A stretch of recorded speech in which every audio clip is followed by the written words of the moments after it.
तो इस क्लास में हम लोग सॉल्व करेंगे एनसीईआरटी के एक्सरसाइज 5.2 का क्वेश्चन नंबर 10।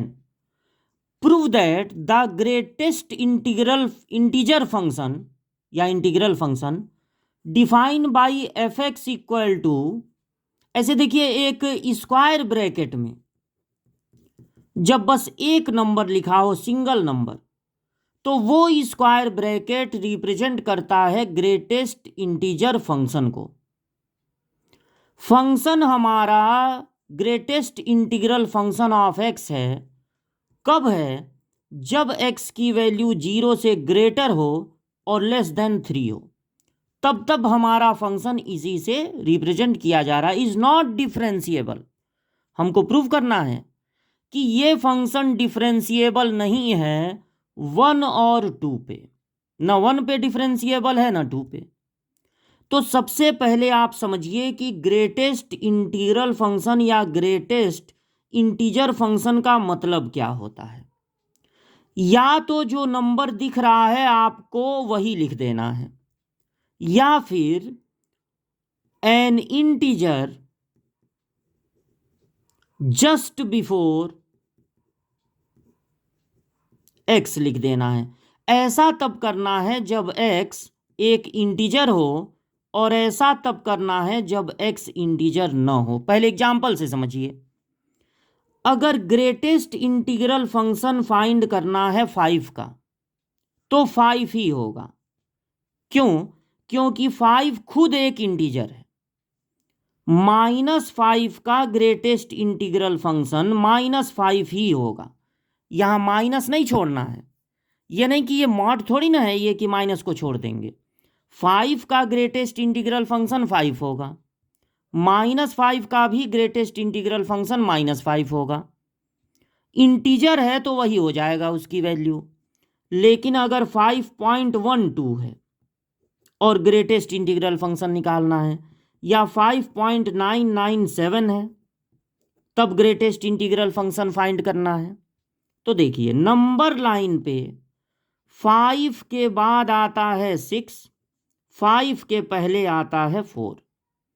अगर 5.12 का मतलब होगा 5 से थोड़ा ज़्यादा, 5.12 है इसका ग्रेटेस्ट इंटीग्रल फंक्शन, मान लीजिए आपको फाइंड करना हो, तो ये तो एक नॉन इंटीजर है।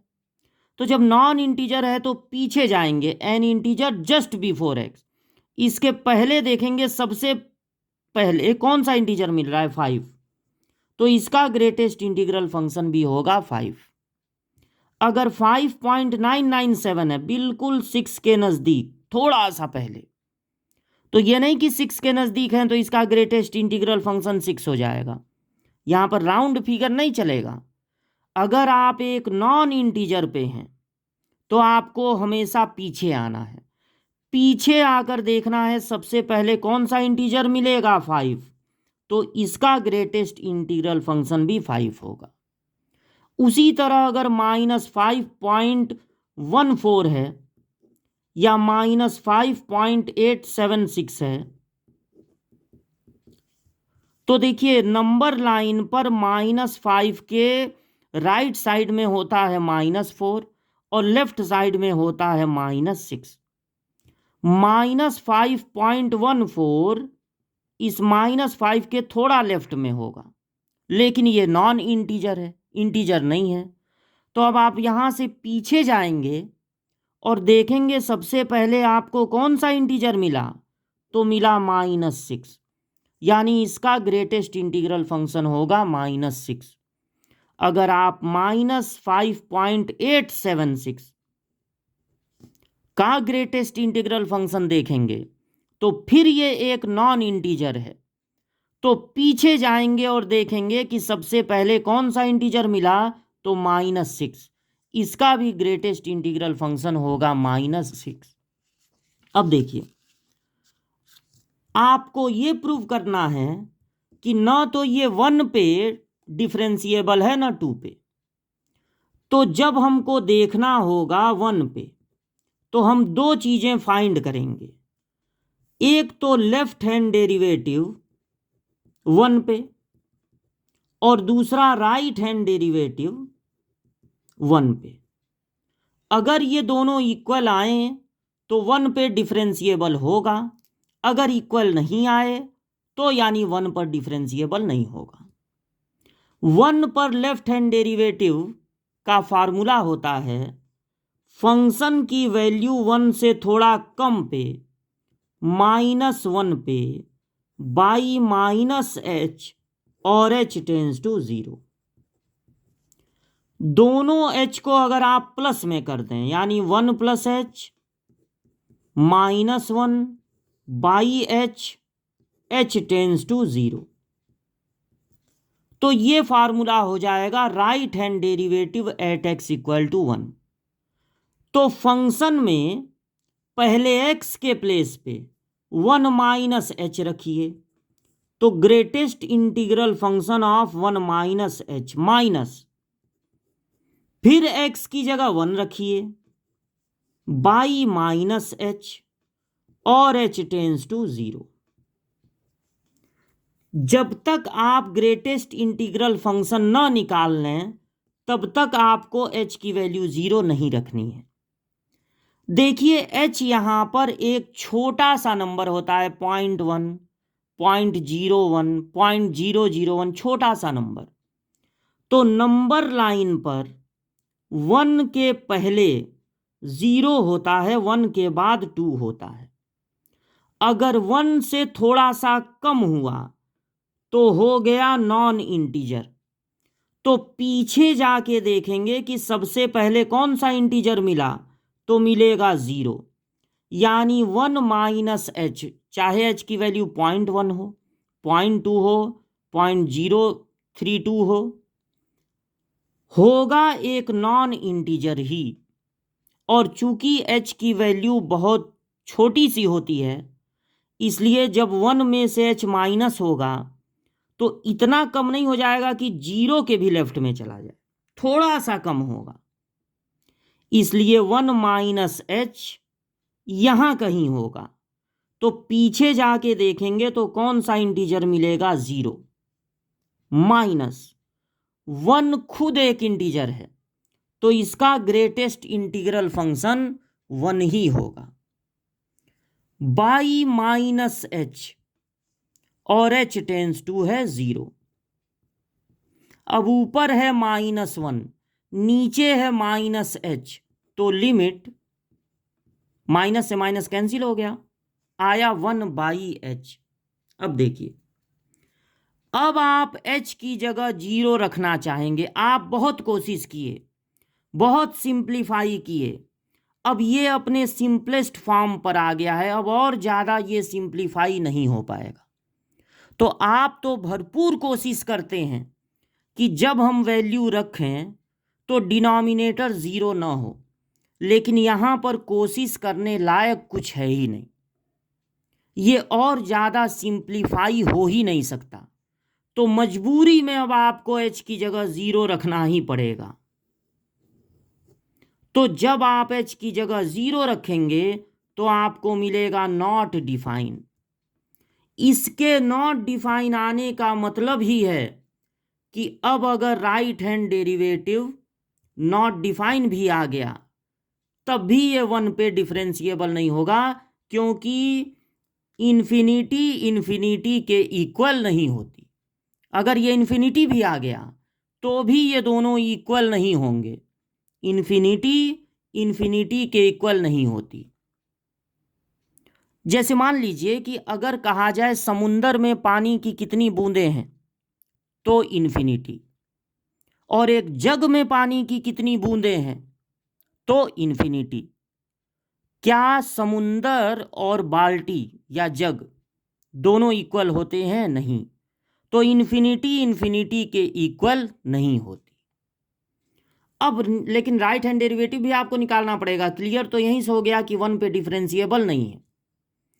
तो फंक्शन में सबसे पहले x के प्लेस पे रखना है 1 + h माइनस, फिर फंक्शन में x के प्लेस पे रखना है 1/h और h टेंस टू 0।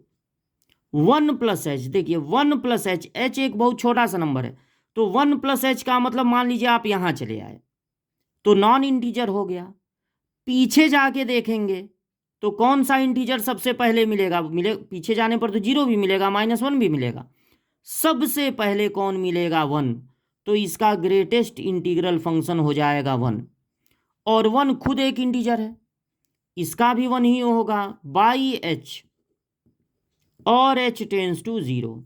ऊपर हो गया 0, नीचे हो गया h।